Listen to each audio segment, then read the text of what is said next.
Hello there. I'm glad it's Friday. This has been a very exciting week at work and trying to do the recordings at the end of each working day. Tonight, I want to continue talking about myths. Oh, my pronunciation. Okay, let me try again. Myths about stress. In my previous clip, I shared about the myth that when we see a complex situation, that means we are in a situation that we cannot resolve. That, in other words, our hands are tied. And I suggested that this is just a myth. It is a myth because complex problems often just are inviting us to use our skills and our powers of analysis to analyze the issue and break it down to manageable sizes. Another myth that I referred to in previous clips is the fact that negative situations, negative triggering factors would ultimately lead to negative outcomes, and positive triggering factors will ultimately lead to positive outcomes. I give examples of people who encountered seemingly painful, difficult, torturous situations, and yet they were encouraged. They allowed this situation to bring out the best in them. They were better and not bitter. And today I want to just go on and discuss some more myths that we have about stress. One of the things that we commonly find stressful is critics, people who make statements about us, whether factual, whether truthful or untruthful, but often these are statements that we find to be insensitive.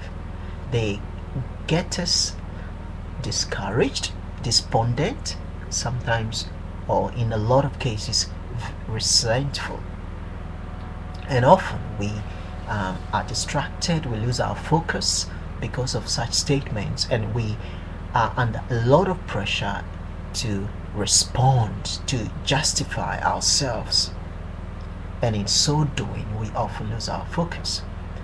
Now let me rephrase this. Let me just say what the myth is about. The myth that our critics are creators of our destiny. That's what I want to discount. When we have critics, those critics haven't got any power to determine our destiny. Whether we feel they are cursing us or we feel they are dismissing us, they do not have any power to determine, to create or restructure our destiny, our lives. And so it's a myth to think that just because people are being critical about something activity we are engaged in, they are being critical about what we are doing, they are being critical about our motives.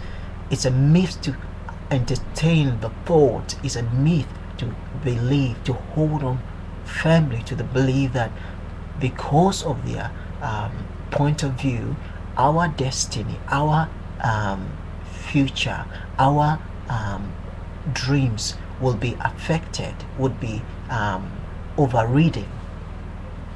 Now that is a myth, and I'll tell you why it's a myth.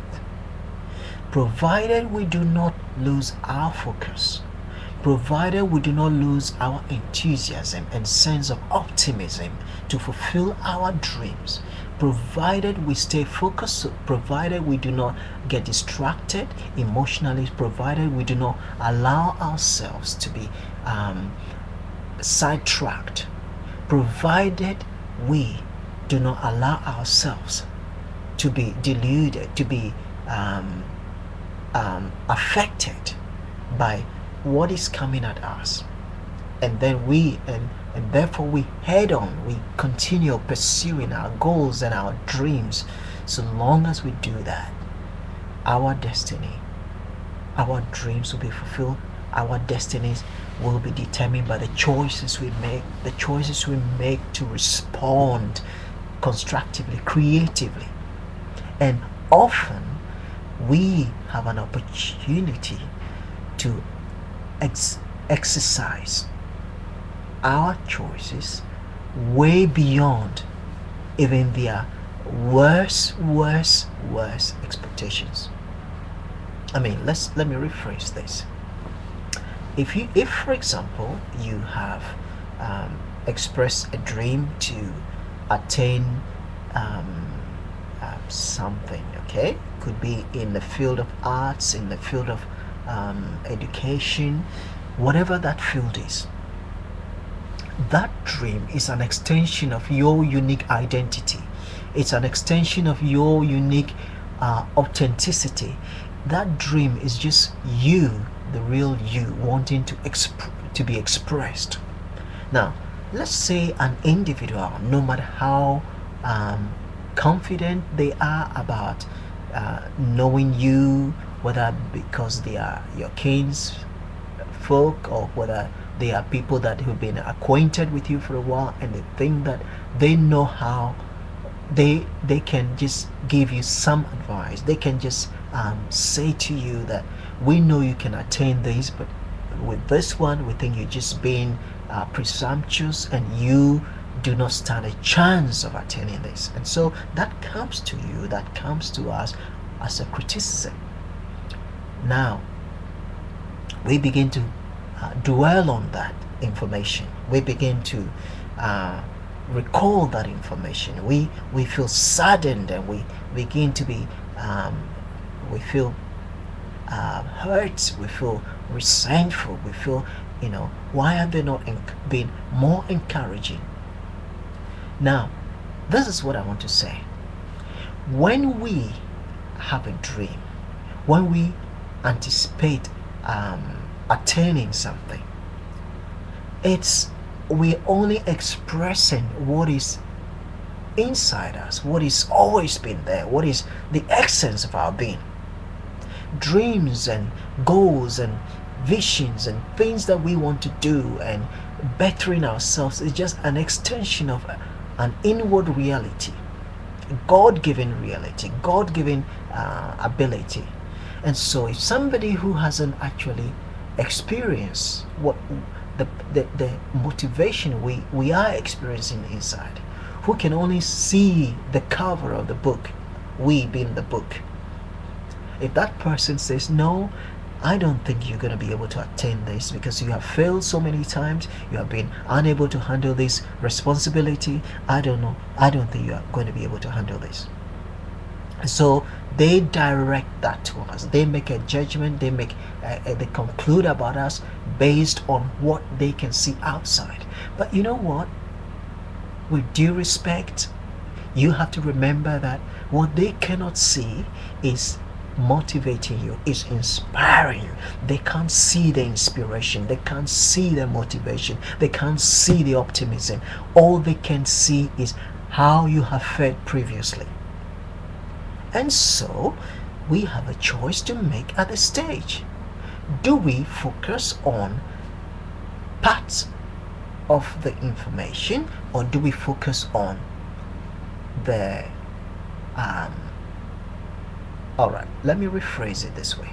Do we focus on the picture they have seen previously, our unsuccessful attempts, or do we focus on the picture yet to be seen, yet to be revealed? And so if we make the choice to focus on the desire that is welling inside us, the inspiration that is growing inside us, the motivation that is welling up, the motivation that is stirring up inside us, if we focus on that, we are more likely to get to our destination, to find the way forward, than if we focus on what has happened, the picture they have of us. And so we need to be aware that when critics are forming their judgment, their expertise based on how they interpret what we have done so far, what we have said so far, how we've acted so far. And that is just part of the information. Now, there is another myth that I want to highlight, and it's the myth that our fans or people that only say nice things about us, positive things about us, actually determine our destiny. That's a myth as well. Once again, people who say nice things about us, positive things about us, are only from part of the picture. As good and nice sounding as those things are, we have to say to ourselves, what actually determines our future, what actually gets us in fulfillment of our dreams and our goal, is how we allow ourselves, our true self, the true essence of our being, to direct the course of our affairs, our actions. Now, I'm not talking about a theological or a spiritual concept at this stage. What I'm saying is this: if somebody comes to you with favorable sayings, favorable statements, be they things that you already recognize in yourself or not, you still have the responsibility to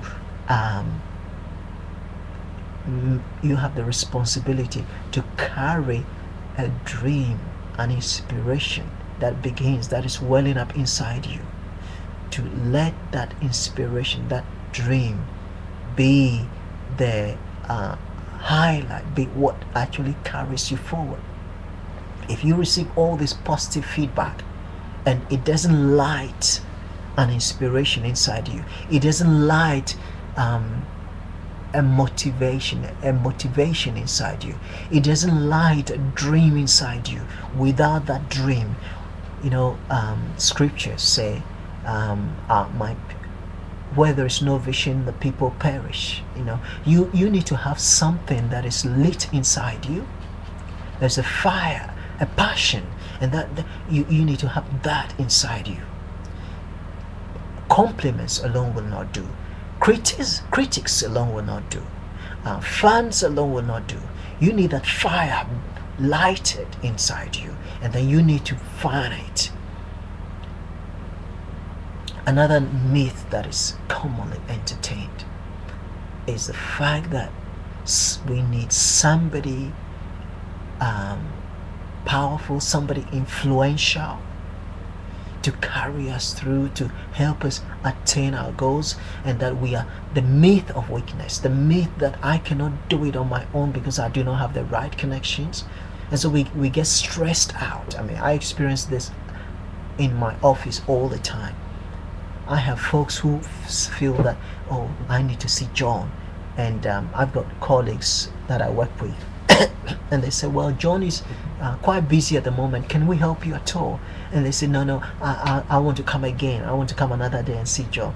And some of these folks have got it in their mind that if they come to see me, I am the connector, I am the answer to their questions. And time again,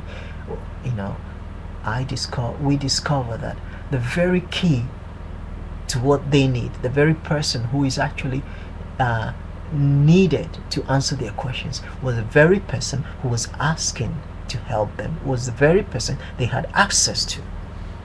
And so, we get ourselves into this entanglement. It's a myth as well, stressed out, that our answer, our solution, it's way beyond, it's not easily attainable. We need somebody special, we need something special, we just to get us where we need to go.